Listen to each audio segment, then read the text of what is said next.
مستفید ہوں گی. جو نیب لا میں امینڈمنٹس کی ہیں, NAO امینڈمنٹ بل 2022, اگر آپ اس کو دیکھیں تو اس نے, میں پہلے عرض کر چکا کہ anti corruption drive against the high and mighty, اس کو محفوظ کیا ہے. آبجیکٹو تھا to protect important political personalities of PPP and and the high and mighty. وہ اب ابو ہو گئے, سب اس شکنجے سے آزاد ہو گئے.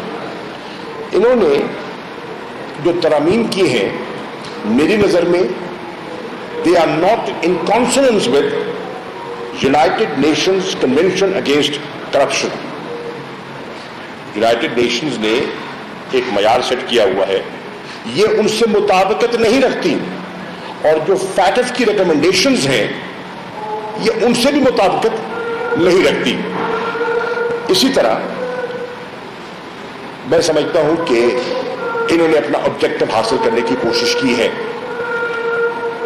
تحریک انصاف کی یہ خواہش بھی ہے اور استطاع بھی ہے کہ سپریم کورٹ آف پاکستان کو از خود سو موٹو نوٹس لینا چاہیے.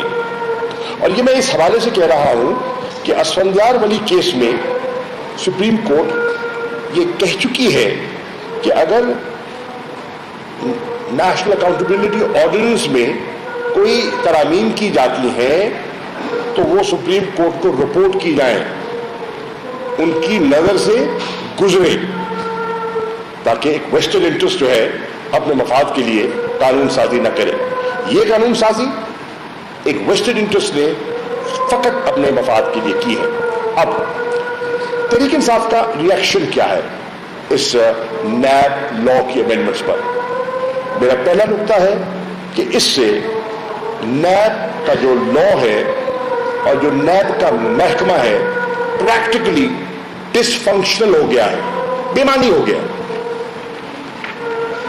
نیب کے ادارے کو جو قانونی یا اسٹیچوٹری پروٹیکشن تھی, انڈیپینڈنس تھی, آج وہ کمپرومائز ہو گئی ہے اور اب وہ فیڈرل گورنمنٹ کے تابع ہو گیا ہے.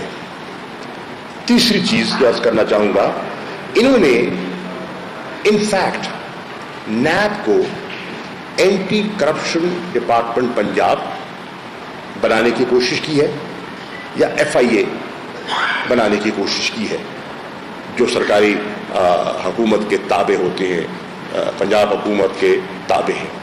وہی سوچ کار فرما ہے اور آپ کو اس ترمیم میں اس کی جھلک نظر آتی ہے.